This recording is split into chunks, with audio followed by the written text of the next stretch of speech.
Pengenalan HIV. HIV adalah Human Immunodeficiency Virus, yaitu virus yang menyerang kekebalan tubuh hanya pada manusia. Mengapa penting untuk memahami mengenai HIV? Supaya kita bisa melindungi diri kita. Dan jika kita sudah terinfeksi, kita bisa mencegah penularan kepada orang lain. HIV menular melalui 4 cairan: darah, ASI, cairan sperma, dan cairan vagina. HIV bisa menular melalui kegiatan yang melibatkan keempat cairan tersebut. Misalnya melalui penggunaan peralatan suntik tidak steril, jarum tato tidak steril, berhubungan seks berganti-ganti pasangan tanpa kondom, transfusi darah dari donor yang terinfeksi HIV. HIV juga dapat menular pada bayi saat kehamilan, kelahiran, dan menyusui dari ibu positif HIV. Bila tidak ada intervensi, kurang lebih sepertiga bayi yang dilahirkan akan tertular oleh seorang ibu yang terinfeksi HIV.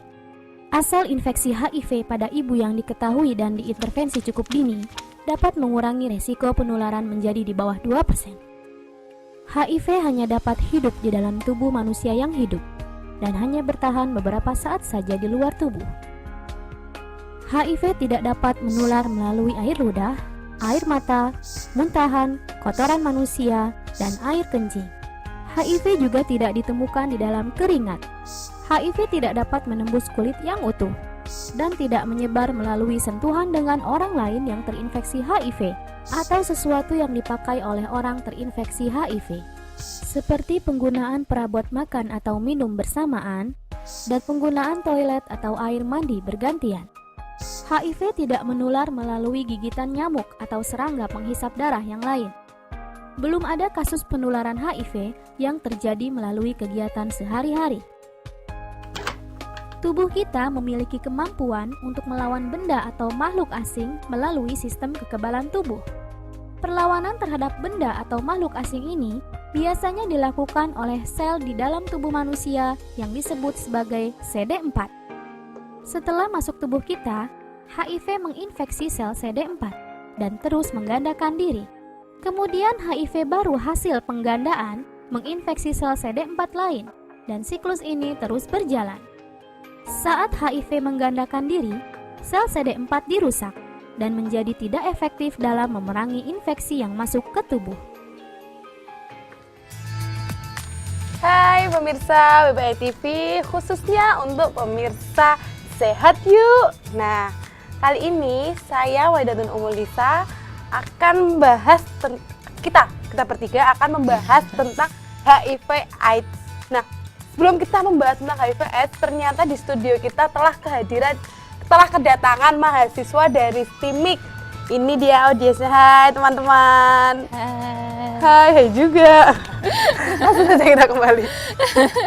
Nah, langsung saja di sebelah saya sudah ada narasumber yang sebelah kiri yang paling pojok. Sudah kemarin ya, episode kemarin juga sudah datang ke sini dan ini datang lagi.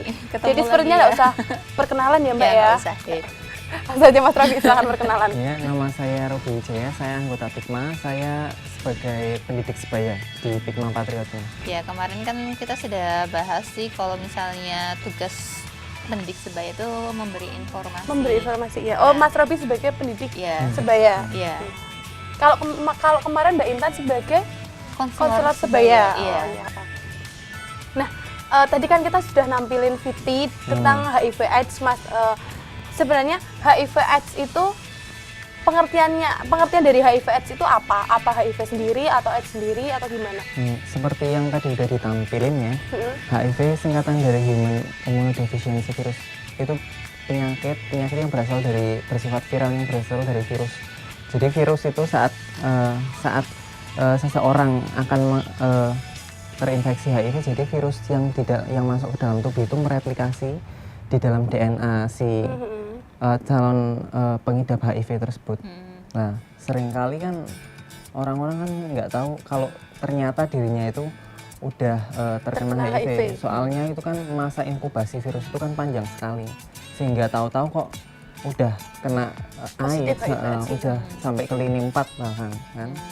Lah itu lah perlunya sosialisasi ini di PIKMA ini sendiri ya, perlunya itu fungsi dari pendidik sebaya itu yaitu melakukan sosialisasi mengenai THR yang meliputi itu tentunya HIV AIDS HIV tadi. AIDS itu. Nah, tadi tentang HIV AIDS-nya sendiri ada AIDS-nya pengertiannya? sendiri itu, nah itu dari masa inkubasi virus HIV yang sudah lama itu akhirnya kan sistem kekebalan tubuh pada penderita HIV tersebut kan menurun, akhirnya kena itu dari AIDS.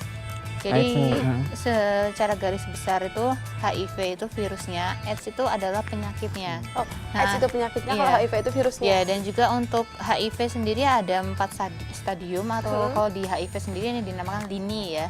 Lini 1, 2, 3, dan 4. Nah, kalau untuk stadium 1 dan 2 itu belum bisa dikatakan AIDS. Soalnya itu masih memiliki gejala yang normal gitu. Nah, nanti 3 sama 4-nya itu yang baru kelihatan AIDS itu seperti apa. Itu berarti udah parah-parahnya itu di Iya. stadium 3 sama 4. Iya. Kemudian gejala-gejala HIV itu sendiri apa, Mbak? Gejala-gejala HIV sendiri ya seperti tadi yang saya katakan, 1 dan 2 itu belum ada gejala yang nampak. Jadi kayak kita biasa gitu ya. Nah, itu seperti kita kan nggak bakal menyangka kalau misalnya salah satu, maaf ya penonton, di antara mereka ataupun sama Mbak Nisa sendiri itu sudah terkena HIV. Nah, setelah stadium 3 dan 4 baru gejala-gejalanya itu mulai seperti muntah-muntah, batuk kok nggak kunjung sembuh terus. penurunan berat Harus badan. dites lab dulu enggak kalau gitu? Nah, seperti yang kemarin Intan ya, konselor sebaya itu yang jelasin kalau namanya virus HIV nggak bisa langsung terdeteksi di scan lab.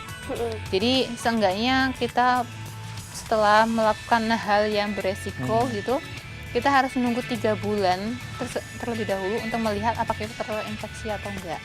Nah, Mbak Muna, kita akan bahas lagi tentunya setelah break yang berikut ini ya. Nah, pemirsa, jangan kemana-mana, tetap di Sehat Yuk.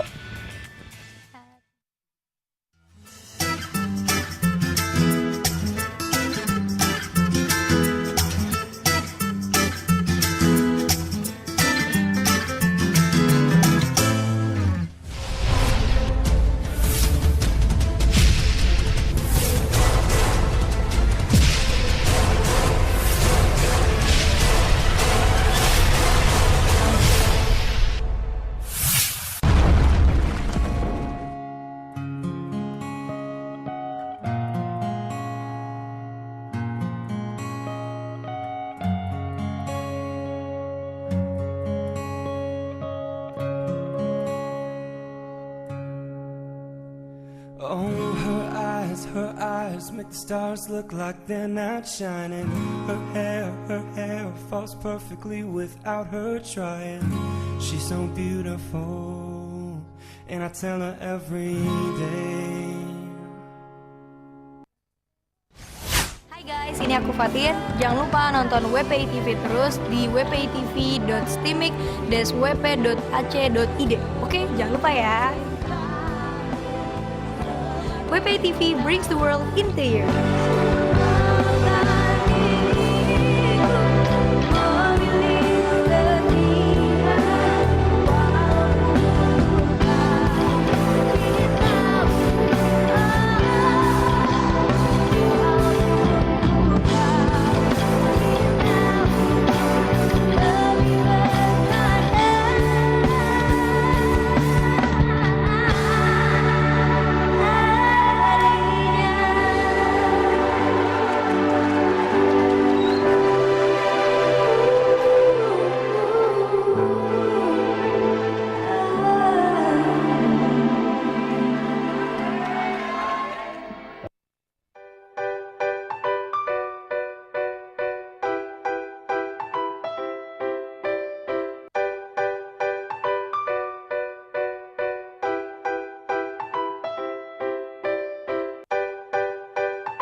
bersama saya Umul Lisa tentunya di acara Sehat Yuk. Nah, nih buat audien masih semangat?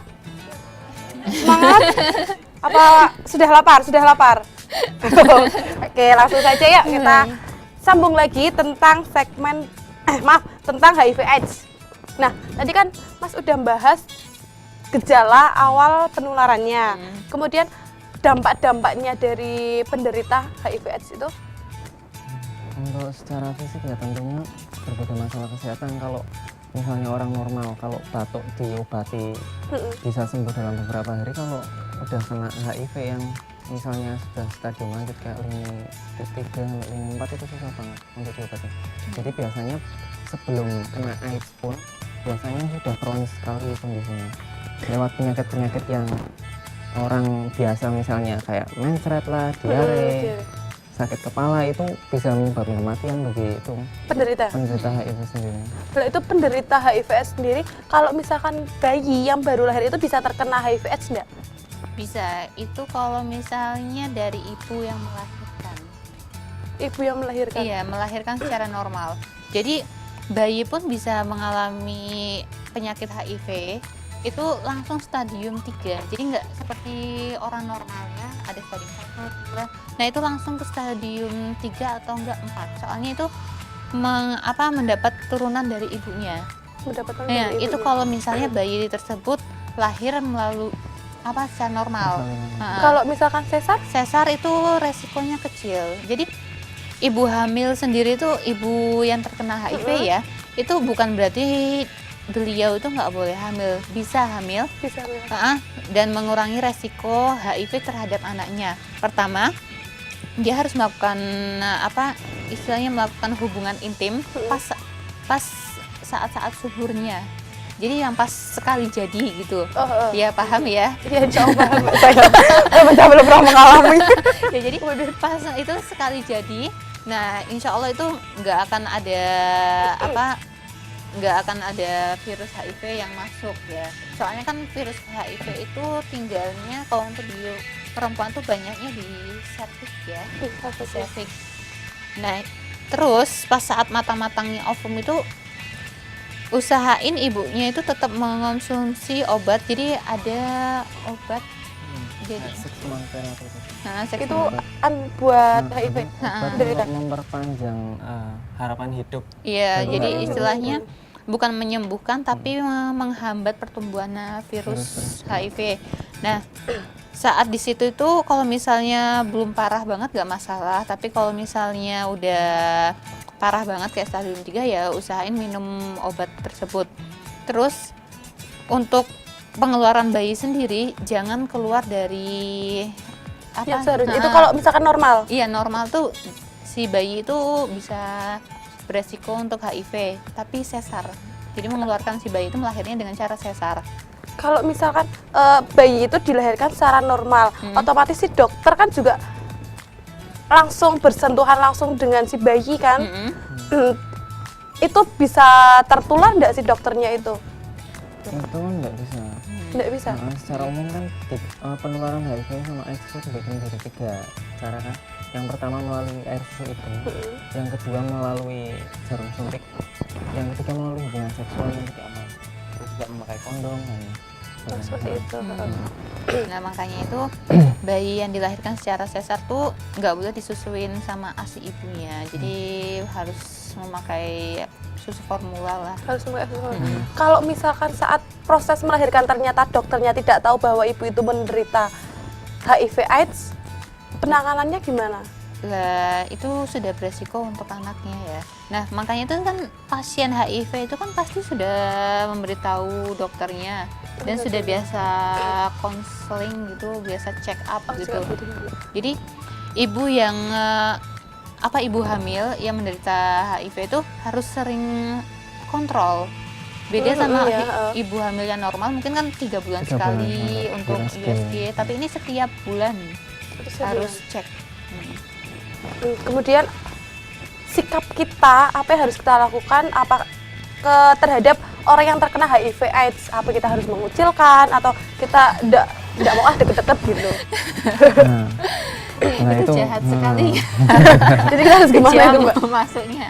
Nah, itu salah kaprahnya orang sekarang kan say no to HIV. HIV kan bukan virus bebas yang ada di udara, itu kan merujuk ke seseorang yang kena HIV atau AIDS. Jadi menurut kita ya, Mon, Iya. kita harus bilang kita harus gimana ya, seharusnya Kita itu say no to the factor of Say the no to the HIV sendiri. Jadi faktornya yang dihindari, bukan orang dengan HIV-nya itu. Nah, ini Mas Robi sama Mbak Muna udah pernah langsung ketemu dengan orang yang pengidap itu HIV/AIDS sendiri? Kalau saya sendiri pernah. Waktu seminar itu. Ya, waktu seminar di Gedung Amarta itu ada suatu seminar yang mendatangkan ODA. ODA itu orang dengan HIV AIDS. Orang dengan HIV. Jadi ini ceritanya si ibu ini ya ibu rumah tangga biasa dan dia itu sudah merawat suaminya yang sakit. Nah, ternyata pas waktu dirawat itu suaminya itu mengidap HIV. Nah, begitu itu dokternya juga langsung mempertanyakan ibunya. Nah, ibunya itu juga dicek.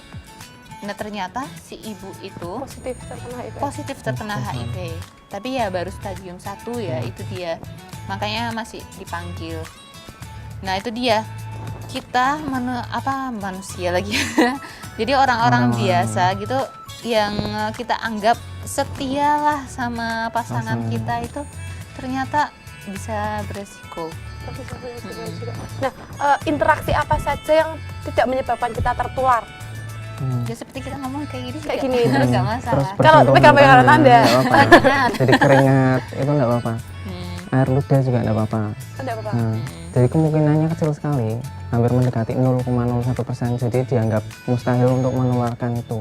Kecuali kalau kita misalnya mempunyai luka terus bersentuhan dengan misalnya darah yang mengandung HIV itu bisa ada, walaupun kecil lah dapat tertular. Itu juga resikonya sangat kecil. Resikonya sangat kecil. Jadi misalnya saya mengidap HIV dan juga ada tetesan darah saya di tangan saya megang sama Robi itu resikonya tuh kecil. Jadi Soalnya impossible. impossible. Soalnya virus yang untuk menjadi untuk menularkan HIV itu sangat kecil dibandingkan tubuh kita. Jadi istilahnya air satu kolam renang. Iya. Kan kalau misalnya terkena racun satu, tapi itu kan nggak berpengaruh kan? Kita satu tetes gitu. Nah, seperti itu. Jadi darah HIV itu bisa menular kalau melalui transfusi darah, kalau masuk ke jaringan sistem. Vena langsung. Pencegahannya Pencegahannya itu ya tadi. agar kita nggak terkena itu ya. Ya menghindari seks bebas. Menghindari seks bebas. Terus hindari narkoba. Anak-anak remaja sekarang kebanyakan kalau misalkan pacaran gitu kan, mungkin atau tidak kan mereka akan bersiuman. Nah, itu bisa menimbulkan itu enggak penularan HIV enggak? Enggak bisa. Seperti yang tadi dibicarakan, air liur itu enggak bisa menularkan. Meskipun di air liur itu terdapat virus, tapi jarang ada kasus yang terkena air liur langsung HIV. Nah, pemirsa, sepertinya semakin seru ya obrolan kita tentang HIV/AIDS. Kemudian juga bagaimana dampak-dampaknya. Setelah ini kita juga akan membahas lagi tentang apa itu PMS, karena PMS juga termasuk dari HIV/AIDS itu sendiri ya, Mbak? HIV termasuk PMS. Oh, HIV termasuk, maaf pemirsa, karena saya belum tahu, makanya kita panggil narasumber. Nah, tetap saksikan Sehat Yuk dan jangan kemana-mana.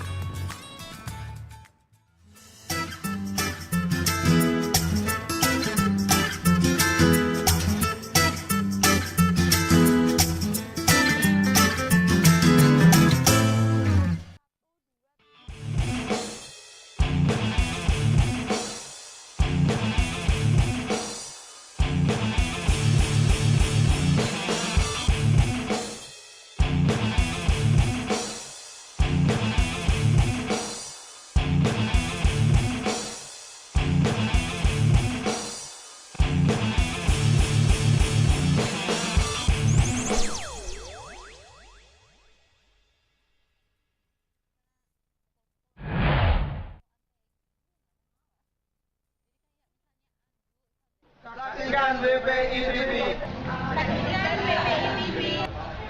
WPI TV. Saksikan WPI TV. Saksikan WPI TV hanya di wpitv.timik.wp.ac.id WPI TV, Timik, wp.ic.id. WPI TV. WPI TV. Bring the world into you. Bring the world into you.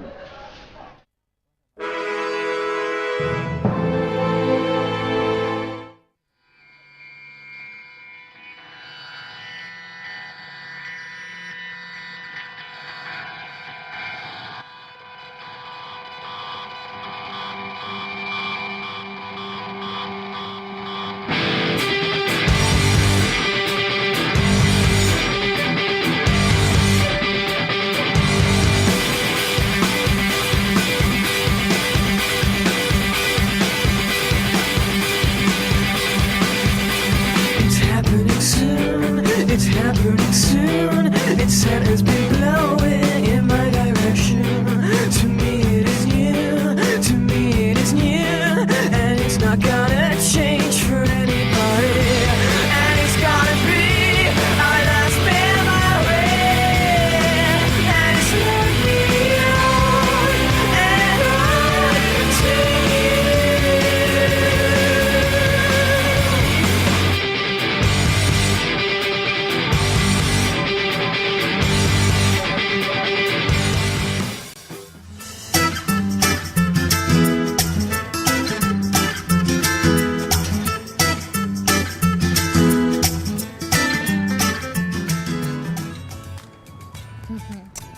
Kembali lagi bersama saya Umul Lisa tentunya di acara Sehat Yuk. Nah, kali ini langsung saja kita bahas lagi tentang PMS ya Mbak Muna ya. PMS Nah, ya.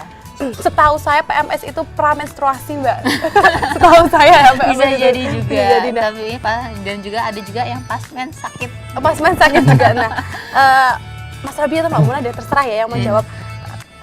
Apa sih PMS itu? PMS kalau untuk PIKMA sendiri itu mengacu pada penyakit menular seksual. Jadi penyakit yang penularannya melalui hubungan seksual. Gitu. Gitu. Nah, jadi biasanya berasal dari virus, bisa berasal dari viral, kemudian bakterial. Misalnya kalau virus itu HIV kayak tadi, HIV yang sudah jelasin, kemudian HPV itu hepatitis. Hepatitis. Nah, kemudian kalau yang bakterial tuh kayak raja singa, sifilis itu dari bakteri. Dari bakteri juga. Ya, jadi kan kita kan kadang-kadang ledek teman kita, raja singa itu. Ya sudah itu penyakit juga ya raja Iya. singa itu. Ada itu enggak gejala-gejala tertentu? Kalau misalnya kayak Kelihatan enggak gejalanya itu? kelihatan kalau PMS biasanya. Misalnya kalau kutil kelamin misalnya, itu timbul kayak maaf saja ya kayak kembang kol di sekitar atau di alat kelamin tersebut. Nah, itu biasanya kalau prosedur medisnya biasanya itu melalui laser maupun prosedur operasi biasanya. Tapi tidak walaupun sudah diobati, dioperasi di laser itu tidak dapat menyembuhkan dari tinggalan penyakitnya. Dampak dari penyakit itu masih tetap cuma penyakit saja yang dihilangkan. Jadi ada kemungkinan tertular lagi itu aja. Itu cara penularannya sama seperti HIV AIDS? Ya, juga. namanya juga kan Seksual juga. Iya, Sama sama. seksual, menular seksual. Ada cara lain enggak Mbak penularannya itu? Lewat luka, lewat luka luka juga? juga bisa. Jadi kalau misalnya kita punya koreng loh, belum iya. kering, kita ketempelan sama misalnya orang yang punya sifilis gitu, nempel sama si herpes itu bisa ketularan. Si herpes. Maksudnya orang dengan itu herpes. Namanya herpes gitu. kan herpes ada macam-macam, ada yang herpes kulit, Herpes genitalis. Genitalis juga ada. Jadi masuk PMS. Masuk PMS juga. Kemudian PMS itu ada jenis-jenisnya enggak? Atau cuma PMS ya udah PMS aja gitu? Ada berbagai macam jenis PMS? Nah, sebenarnya PMS itu untuk menyebut penyakit-penyakit yang ditularkan secara seksual. Kayak tadi HIV, kemudian HPV. HPV itu?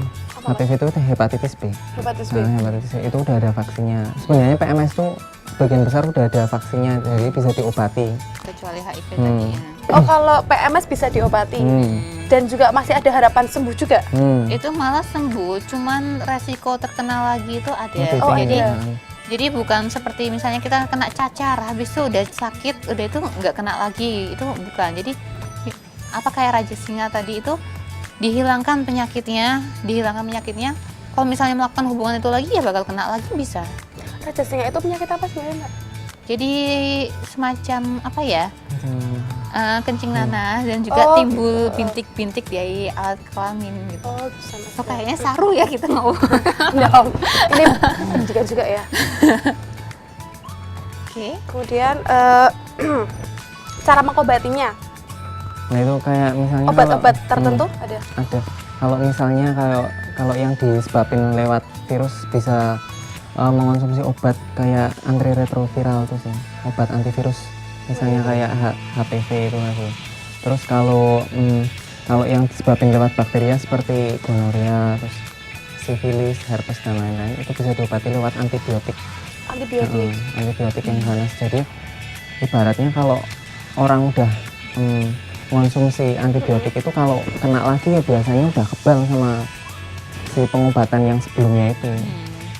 Jadi harus ada tingkatan. Itu harus dirawat khusus juga, Mbak. Tergantung dari penyakitnya sih ya. Itu ada tingkatan-tingkatannya juga kayak tadi HIV/AIDS? Enggak, cuman kan macam-macam penyakitnya kan ada yang parah. Biasanya ada masa inkubasinya juga, kayak herpes tadi. Itu juga puluhan bahkan belasan tahun.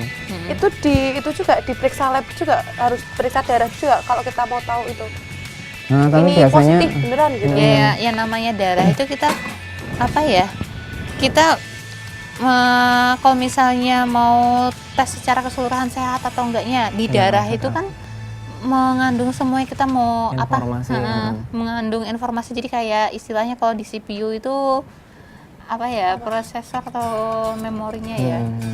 Jadi darah itu mengandung semua data yang ada di dalam tubuh kita. Kita sakit jantung, kita kanker otak, kita kanker serviks, itu di darah semuanya jelas. Kemudian tips-tipsnya tentang tadi HIV/AIDS sama ini PMS. PMS, ya. Agar kita jauh-jauh dari dua penyakit ini. Ya, itu sih hindari Hindari. seks bebas. Cuma hindari seks bebas. Dan juga Itu kalau misalkan penularan jarum suntik narkoba itu bisa juga? bisa juga itu HIV. Itu bisa ke HIV? HIV. Kalau misalnya PMS itu biasanya lebih ke seks bebasnya. Lebih ke seks bebasnya. Nah,